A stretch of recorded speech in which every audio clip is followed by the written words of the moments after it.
All eyes today are on the map of North Korea right now, particularly looking along this eastern coast over here where military intelligence says, you can see the red part there, it's about a 250-mile stretch where somewhere a missile has been moved into position for launch. That's what we're hearing from intelligence. We don't know where it is, but we hopefully would think that they do.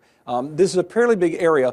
What we do know is what kind of missile we're talking about by and large. And what we're talking about is a model that is really a very bare bones type of missile here.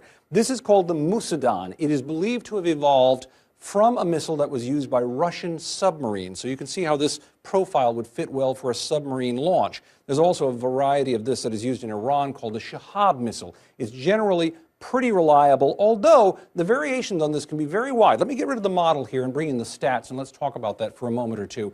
This thing can be of some considerable length, if you think about it, somewhere between 40 and 60 feet long. It can carry a payload of 2.5 tons. That really matters because that is a substantial amount of explosive power being carried. The payload in a missile is a bomb, actually. So you either have a nuclear warhead, which is probably unlikely just given the state of the North Korean nuclear program. That would not be very reliable. Or HE, that stands for high explosive, a high explosive warhead, Jake. If you have a missile like we just talked about here carrying a high explosive of 2 tons or something like that, that sets an awful lot of wallop being thrown up in the air, Jake. And Tom, how far can these missiles go?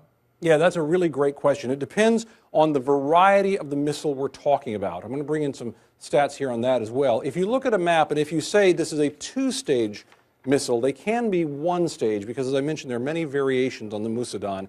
If it's a two-stage and they get both stages to fire, they can go up to about 2,500 miles. So what does that show us on the map here? Well, Hawaii, Alaska, California, they're off here. They would not reach it with this. It's called an intermediate missile. But places like Guam would be in the target zone, so would Japan, so would South Korea. And as you mentioned, Jake, there are tens of thousands of U.S. troops and assets in those areas.